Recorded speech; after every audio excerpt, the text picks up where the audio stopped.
Assalamualaikum warahmatullahi wabarakatuh. Perkenalkan, nama saya Henry, NIM 191010505654, kelas A433, Prodi Manajemen, Fakultas Ekonomi, Universitas Pamulang. Baiklah, saya di sini akan memenuhi tugas mata kuliah Manajemen Sumber Daya Manusia dengan dosen pembimbing Prasetyo Kurniawan SEMM dengan mempresentasikan kendala-kendala dalam manajemen sumber daya manusia. Baiklah, sebelum kita memasuki materi, saya akan menjelaskan apa itu manajemen sumber daya manusia. Menurut Henry Shimamura, manajemen sumber daya manusia adalah sebagai pendayagunaan, pengembangan, penilaian, pemberian balasan jasa, dan pengelolaan terhadap individu anggota organisasi atau kelompok bekerja. Manajemen sumber daya manusia juga menyangkut desain dan implementasi sistem, perencanaan, penyusunan personalia, pengembangan karyawan, pengelolaan karir, evaluasi kerja, kompensasi karyawan, dan hubungan perburuhan yang mulus. Selanjutnya, perkembangan manajemen sumber daya manusia. Perkembangan manajemen sumber daya manusia didorong oleh kemajuan peradaban, pendidikan, ilmu pengetahuan, dan tuntutan daya saing produksi barang dan jasa yang dihasilkan. Mulanya, manajemen sumber daya manusia hanya dalam materi manajemen atau belum menjadi ilmu yang berdiri sendiri, namun para ahli di abad ke-20 menemukan dan mengembangkan manajemen sumber daya manusia menjadi suatu bidang studi yang khusus yang mempelajari peranan dan hubungan manusia dalam mencapai tujuan organisasi. Baik, selanjutnya masalah pendorong manajemen sumber daya manusia. Dalam hal ini meliputi tiga aspek. Yang pertama ekonomis, kedua politis, yang ketiga sosial. Langsung saja, yang pertama ekonomis.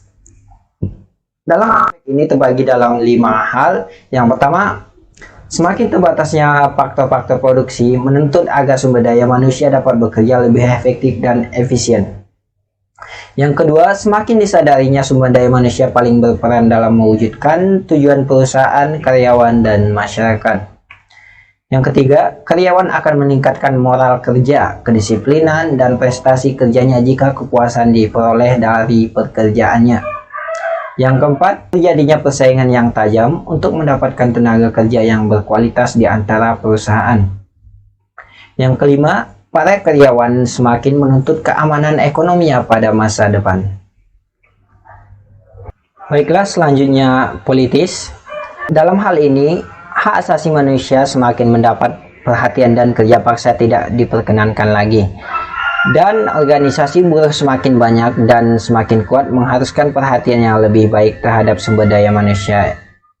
Yang ketiga, campur tangan pemerintah dalam mengatur perburuhan semakin banyak dan berbelit-belit. Yang keempat, adanya persamaan hak dan keadilan dalam memperoleh kesempatan kerja.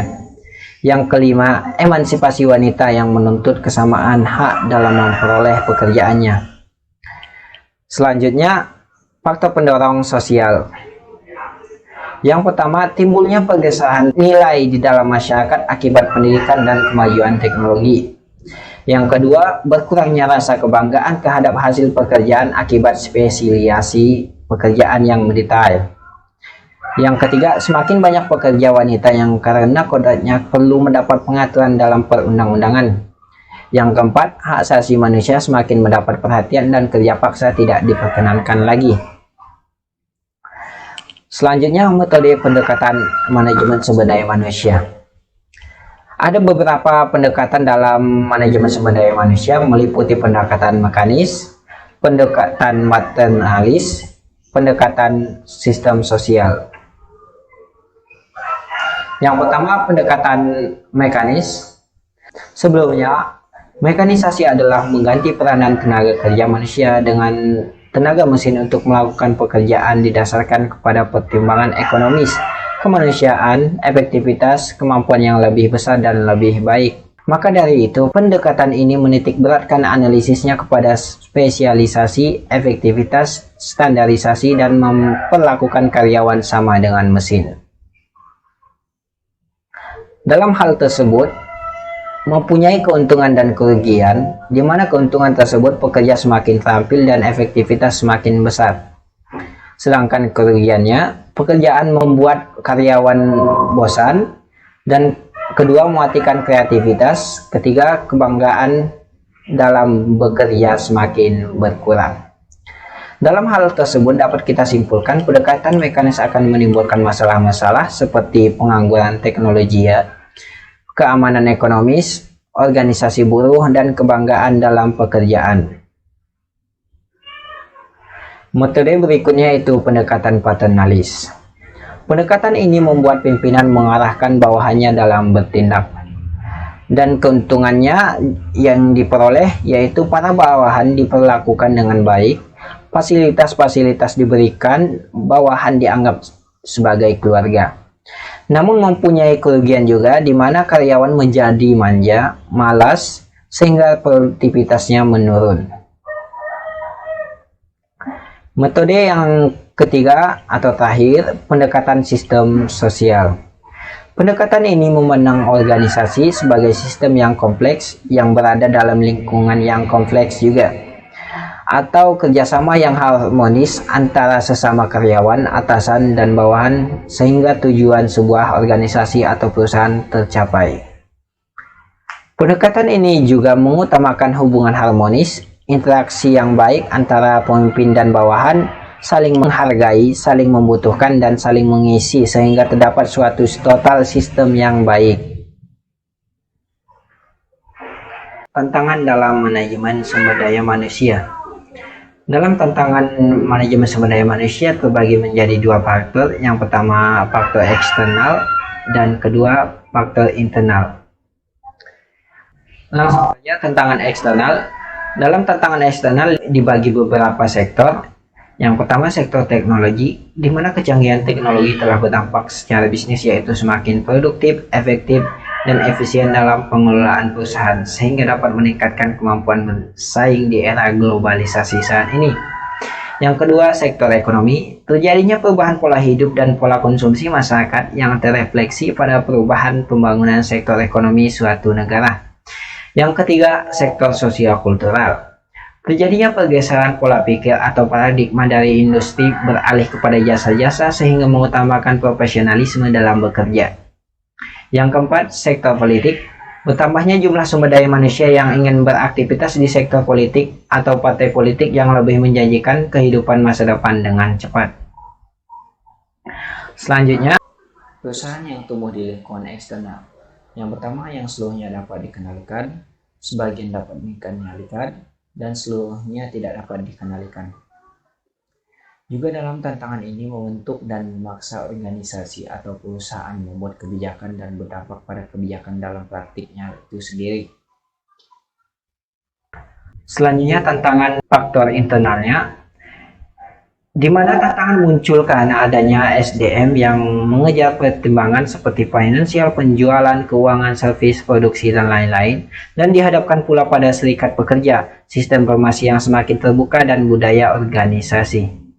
Maka dari itu, pimpinan dan SDM profesional harus mampu mengkonfrontasikan tantangan internal dengan menjaga keseimbangan pemenuhan kebutuhan dan mampu menghindarkan berbagai konflik dalam sebuah organisasi atau perusahaan. Selanjutnya, kebijakan perusahaan untuk meningkatkan kualitas MSDM. Dari bagian tersebut dapat kita lihat beberapa pihak yang berkepentingan sangat memperhatikan manajemen sumber daya manusia agar dapat meningkatkan kualitas di tiap divisinya. Baiklah, yang pertama, pemilik, di mana pemilik menanamkan modal bagi perusahaan dengan harapan modal yang ditanam secara kontinu akan memberikan keuntungan yang layak bagi perusahaan. Yang kedua, karyawan. Dalam manajemen sumber daya manusia terkait perekrutan, pembinaan, dan pelatihan bagi karyawan dan sangat menentukan maju mundurnya suatu perusahaan. Karyawan harus dipenuhi kebutuhan material, mental, psikologis, sosial, dan intelektual secara memuaskan sehingga karyawan mau melakukan dan berbuat sesuatu untuk kepentingan perusahaan. Yang ketiga, pemerintah. Pemerintah memiliki hak, wewenang, dan tanggung jawab untuk dapat meningkatkan mutu hidup dari warga negaranya. Jadi pemerintah dan jajarannya berkepentingan dengan keberhasilan manajemen sumber daya manusia. Dengan peningkatan manajemen sumber daya manusia tersebut memungkinkan pemerintah memperoleh pajak dan memperluas kesempatan kerja. Yang keempat, customer. Masyarakat yang menjadi konsumen barang dan jasa sangat mengharapkan penyediaan barang dan jasa agar tidak mengalami gangguan sehingga perusahaan mampu memuaskan kebutuhan konsumen. Yang kelima, manajemen. Kelompok profesional ini mempertaruhkan waktu, keahlian, pengetahuan, keterampilan, dan reputasinya demi kepentingan negara dalam pemenuhan tanggung jawab sosial dari perusahaan yang bersangkutan. Selanjutnya, langkah menghadapi lingkungan manajemen sumber daya manusia. Yang pertama, kita dapat mengukur produktivitas dan penilaian terhadap kualitas output sumber daya manusia melalui teknik perencanaan dan pengendalian yang sesuai. Yang kedua, adanya praktek manajemen sumber daya manusia yang tangguh. Yang ketiga, organisasi harus menghubungkan kebijaksanaan manajemen sumber daya manusia dengan strategi kebijaksanaan perusahaan. Yang keempat, memperhatikan kepentingan pihak luar seperti kepentingan serikat pekerja, pasar tenaga kerja. Mungkin itu saja yang dapat saya presentasikan. Terima kasih telah menonton. Mohon maaf atas kekurangannya. Terima kasih. Semangat. Assalamualaikum warahmatullahi wabarakatuh.